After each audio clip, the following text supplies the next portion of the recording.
You're watching News Channel 3, live at 11. Tonight was finally debate night for Democrats in Flint, the candidates stepping off the stage less than an hour ago. The Kalamazoo community coming together tonight 2 weeks after 6 were killed and 2 injured following a shooting spree throughout the county. The Wings Event Center honoring the victims and our first responders tonight, and a true reason to celebrate with the news that 14-year-old Abby Kopf will be released from the hospital early next week. Presidential nominee Donald Trump is making headlines this morning, this time because of a recording a decade old. In this video, Trump is heard making vulgar comments about women. News Channel 3's Mara Thompson joins us live with a look at the impact this is having on his campaign with less than a month until Election Day. Police are searching for the driver involved in a rollover accident in Ottawa County. It happened in Talmadge Township on 8th Street just before 3 this morning. Deputies believe the driver was speeding when they crashed into a tree and left the scene. The passenger of that car was taken to the hospital with minor injuries. Time right now, 7:26. Good Saturday morning. We are here with Christina and we're talking about a sunny but cool weekend. What are things that families need to think about regardless of the time of year when taking on a new family member? Loretta is her name and baseball is her game. Cubs baseball to be exact. As Paul Minicky reports, at 102 years old, she may be one of the team's oldest and most loyal fans. A homeowner holds a home invasion suspect at gunpoint until police arrived. It happened early this morning on Randolph Street, that's in Bangor. The police chief tells us the homeowner heard someone outside and grabbed a shotgun. The chief says the homeowner found a man in his house and held him until officers got there. You're watching News Channel 3, live at 11. Tonight was finally debate night for Democrats in Flint, the candidates stepping off the stage less than an hour ago. Now the countdown begins for Michigan's presidential primary contest this Tuesday. News Channel 3's political reporter Nick Minach is live tonight in Flint. And Nick, the campaign in Michigan between Sanders and Clinton is about to peak. Nick, thank you. Now that the debate is over, Bernie Sanders is headed here to West Michigan. He'll be in Kalamazoo holding a rally at Wings Event Center tomorrow morning. Doors open at 7:30 with the event beginning at 10:30. News Channel 3 will be there. Look for live reports throughout the day.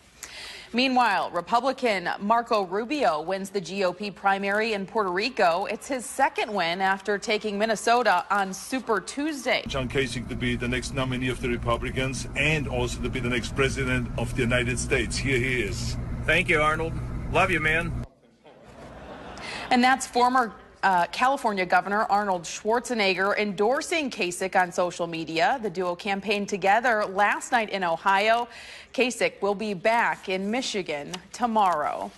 Parts of downtown Kalamazoo are in the dark tonight. Consumers Energy says the outage happened around 8 o'clock. The lights are off in several buildings along Michigan Avenue, including the Radisson Plaza Hotel. Consumers Energy says about 120 customers are without power tonight. The company says it hopes to have service restored by midnight.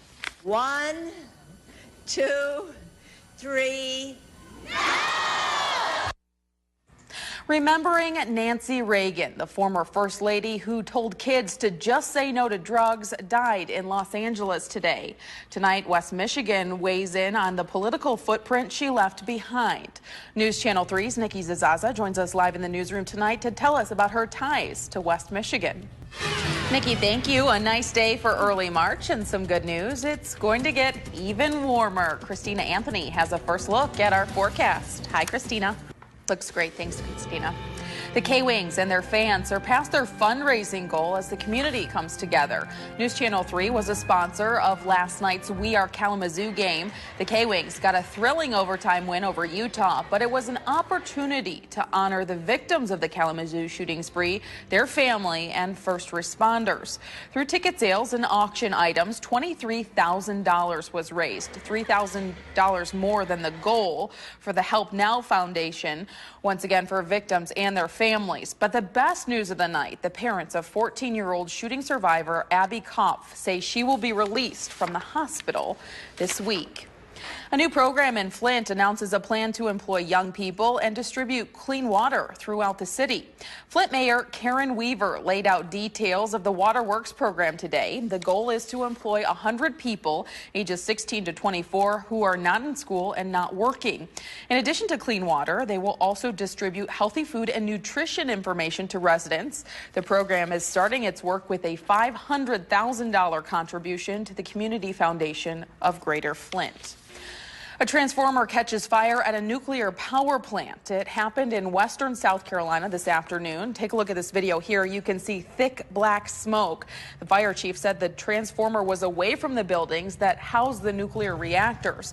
The fire was declared an unusual event, the lowest of 4 nuclear emergency classifications. An alert was also declared due to a downed power line. A North Korean ship will be impounded by the Philippines and its crew deported. The ship has been detained as part of a UN Security Council resolution, which listed the ship as a potential carrier of weapons of mass destruction. The president of the Philippines says it's their duty not to allow the ship to leave port. This ship, one of 31 North Korean-owned ships that should be held under a freeze order. Bomb-sniffing dogs inspected the ship last week. They did not find anything suspicious. This week marks 2 years since Malaysia Airlines Flight 370 disappeared over the Indian Ocean. Families of the victims saying this mystery must not be left unsolved. An ongoing search for the Boeing 777 that never landed in March of 2014 has turned up nothing other than a wing that washed ashore last July. Today, loved ones released white balloons tagged with the names of all 239 passengers on board. Yes, we are fighting to search on because our loved ones are not home yet. So how can we say it's the end? It's only 2 pieces. What I want to see is the whole plane. So hopefully we get to see the whole plane, then from there we'll know how it is. And authorities have said they don't plan to expand this search unless they are able to turn up fresh clues. The search is expected to end in June. Well, even with temperatures rising now, experts say March is the month when the most people need a hand with their heating bills.